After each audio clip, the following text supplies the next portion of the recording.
Welcome to SVG-TV News for Friday, December 28, 2018. I am Rochelle Batiste with the details. The government has made concrete steps to avoid SVG being blacklisted by the European Union and other international tax agencies. That's according to Minister of Finance Camilo Gonzalez in his presentation in Parliament yesterday on the International Business Companies Amendment Consolidation Bill and the International Trust Amendment Bill, which went through all three readings and passed. Both bills governed issues relating to the regulation and taxation of international business companies. Minister Gonzalez said the previous law governing these companies was considered deficient and a bad tax regime by the European Union, which mandated SVG and other countries to make changes and create a more desirable and competitive business environment in line with international standards and practices.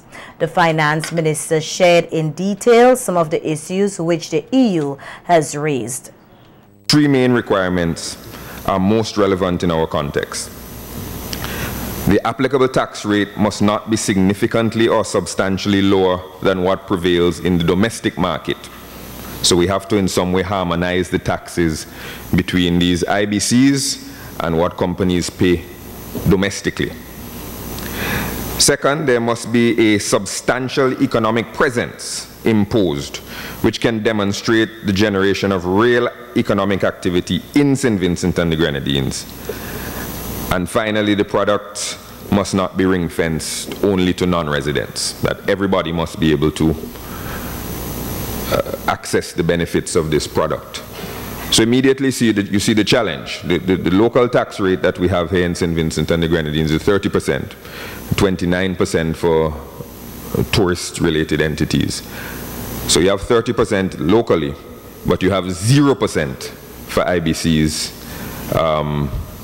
in the IBC sector. And the EU is saying you have to in some way harmonize this 30 and this 0. And there must be some equality or substantial equality between these two tax rates.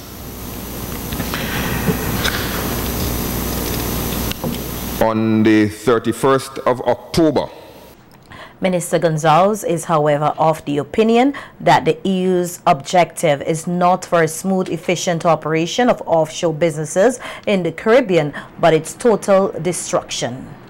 Money and resources. They want their businesses to have that freedom. They want their businesses to have that freedom to go into the developing world and suck it. So there must be freedom to do that. But we must restrict the payment of taxes. Mr. Speaker, this is the latest, but by no means the last attempt. Not to restrict, but to destroy the Caribbean's offshore financial sector. And that is the objective here. The objective is not to make us run more efficiently, or share more efficaciously, or cooperate more smoothly. The objective is to kill and destroy the offshore financial sector in the Caribbean. And they will applaud what Grenada has done as a success of this attempt. The finance minister said while the EU's overreach is having a negative impact on the offshore sector, work had to be done to avoid blacklisting. As the Honorable Prime Minister said very eloquently, it is a stain that is difficult to get off. And if you yo-yo off and on of blacklist consistently, this month you're on, this month you're off, you comply here, you're back on the blacklist there. Whatever it says on the paper, you are viewed as one of those tax havens, one of those non-cooperative jurisdictions. And when you are viewed like that, many of the problems that the Honorable Leader of the Opposition raised in the last presentation when this House met, about difficulties in opening your bank account, difficulties in getting your remittances through your Western Union and your MoneyGram, difficulties in doing business, the costs involved, the compliance involved, they all spring from this stigma and this blacklisting and this stain that is so hard to wash off.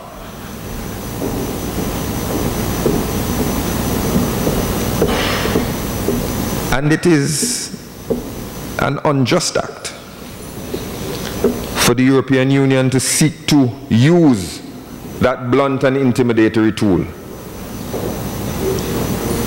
that bullying tactic, to force this level of legislative change in St. Vincent and the Grenadines. Prime Minister Dr. Ralph Gonsalves, on the other hand, said the passing of the International Business Companies Amendment Bill and the International Trust Amendment Bill is in no way a surrender to what he termed the bullying tactics of the European Union.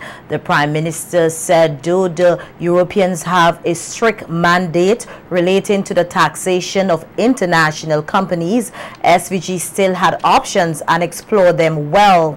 He said the Organization for Economic Cooperation and Development, the OECD, will be making an assessment of the work done by SVG to comply with the EU standards relating to taxation. He expressed confidence that no fault would be found. We have other options which we are dealing with. We expect that on January the 10th and the 11th, the OECD is doing an assessment of us. And we are confident that from the communications thus far, that the OECD will find no quarrel with what we are doing, nor indeed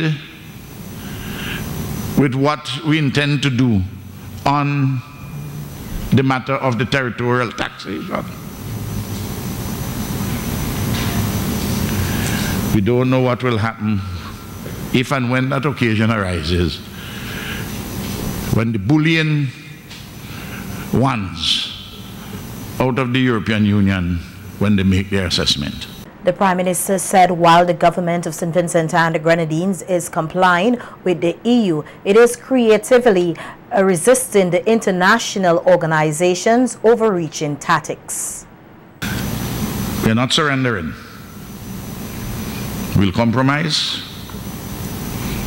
We will accommodate,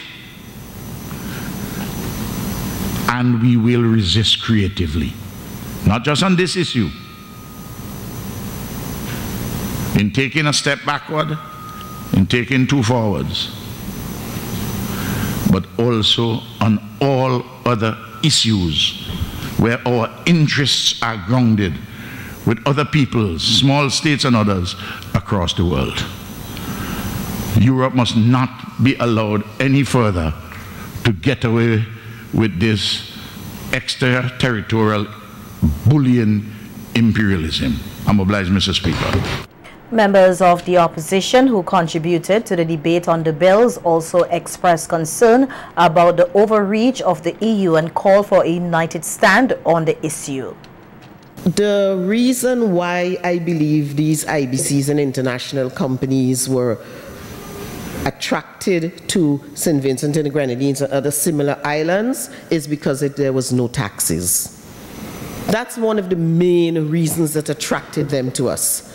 So this particular bill, which is now imposing taxes on IBCs, I think actually spells the death knell for the business in St. Vincent. And it is not only my opinion, it's the opinion of most of the agents who are working in the industry. And so I also feel that what the European Union is doing is illegal, and I do not think that creative resistance by just saying so is enough.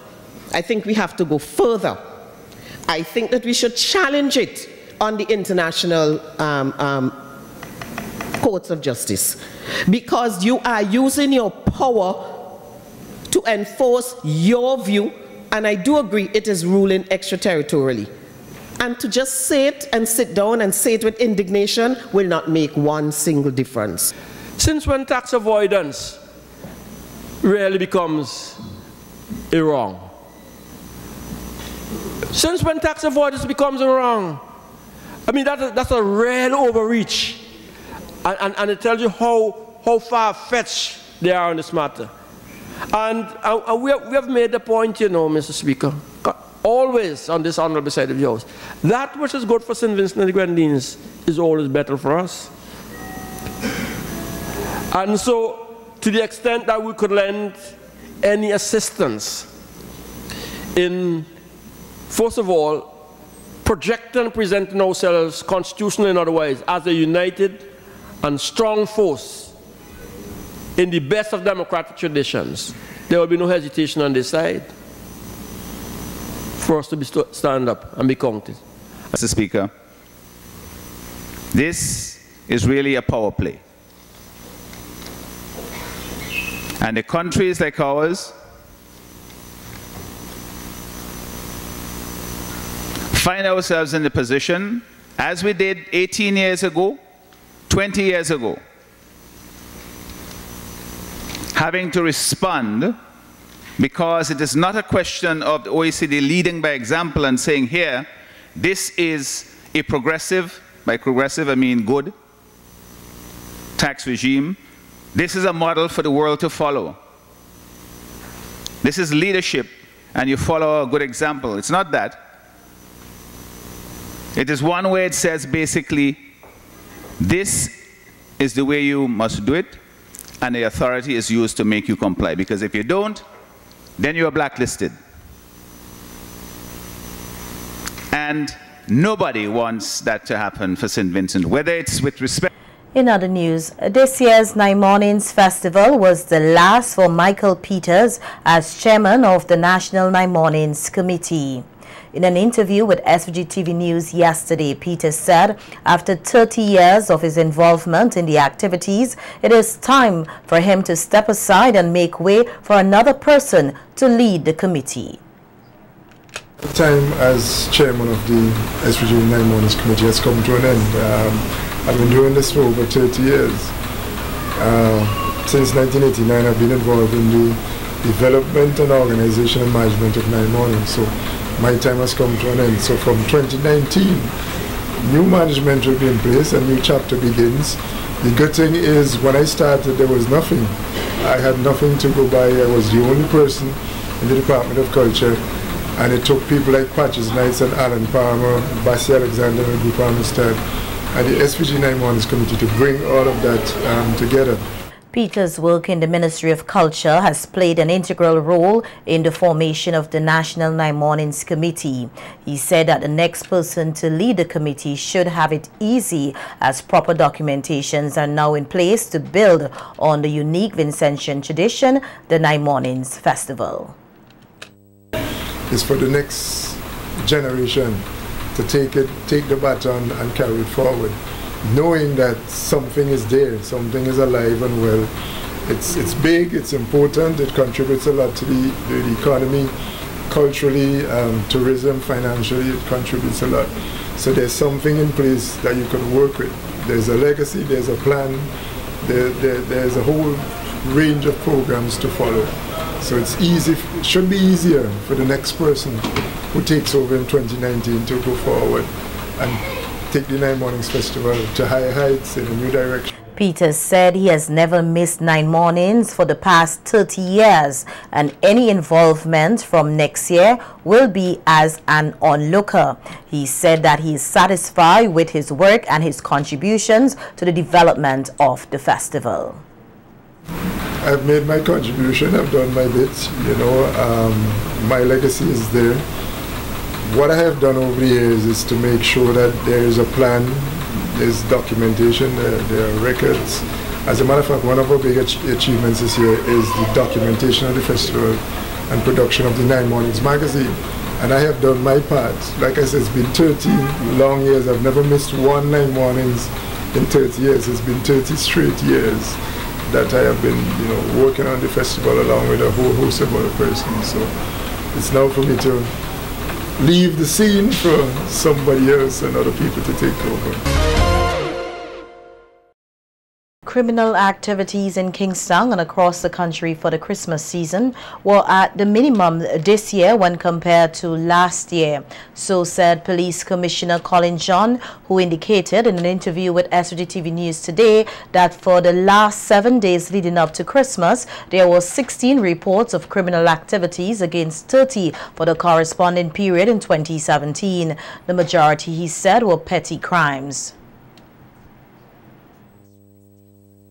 Over a 7-day period, we had like 16 reports, and these reports were mainly from minor nature. Yeah, had like petty theft, about 2 burglaries. He had assault, bodily harm, criminal trespass. Nothing major over the 7 days period from the 21st to the 27th of December. And I just want to say thanks to the citizens of St. Vincent and the Grenadines for behaving themselves and for being good citizens.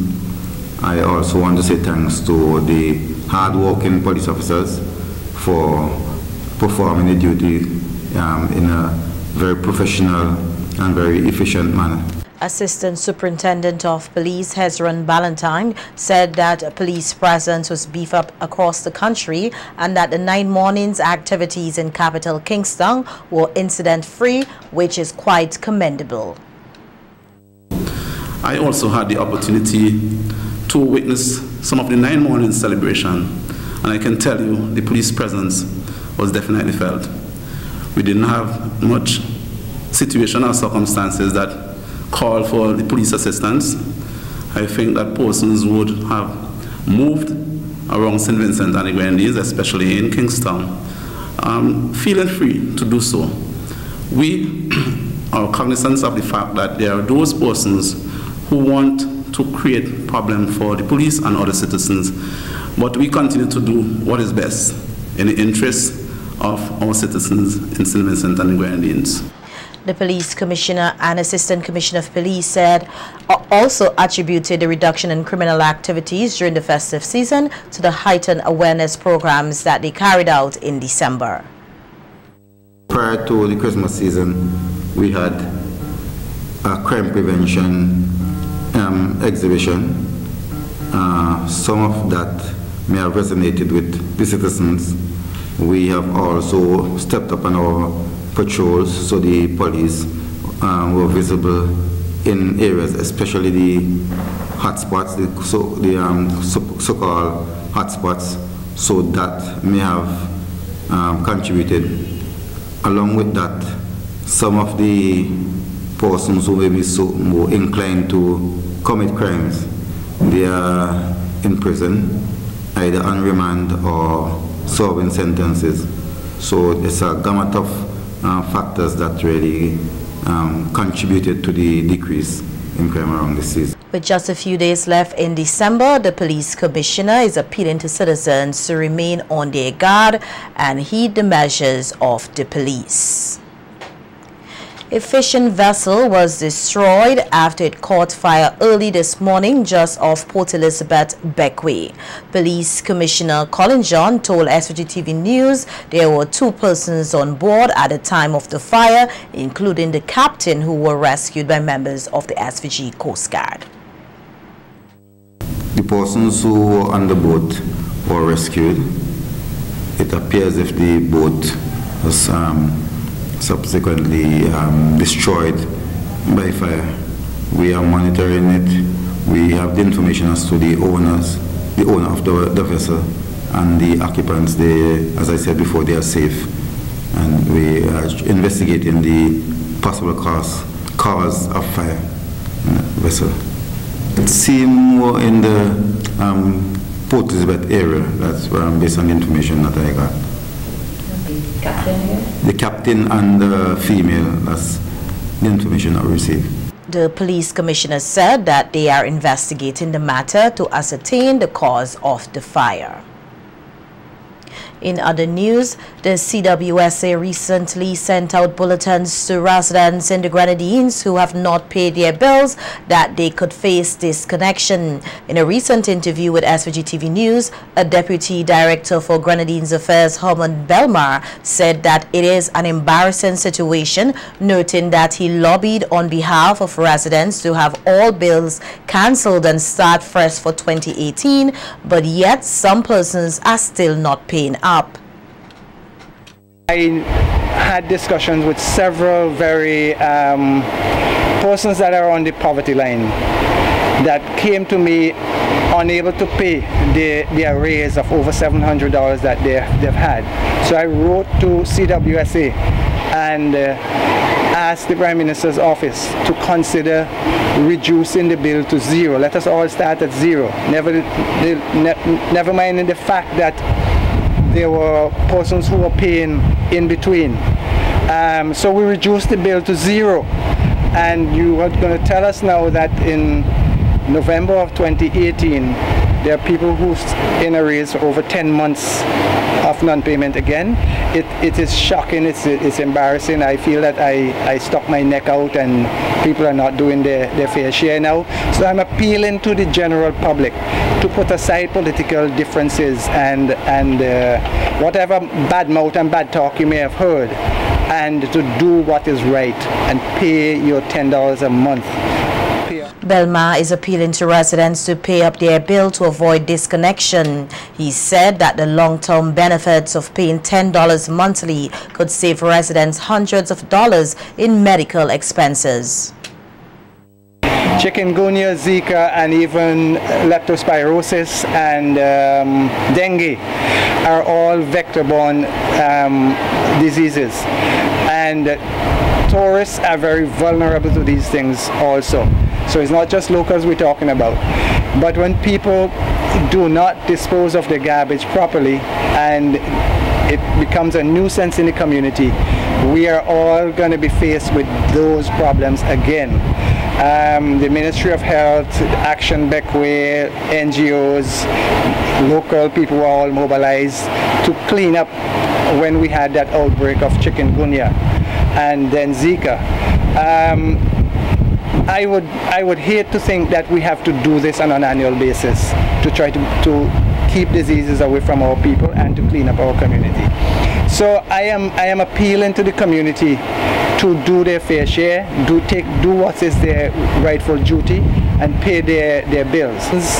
My gut feeling says that if we don't do it, we can face medical bills from vector-borne diseases that it's going to cost far more than $10 a month to treat and to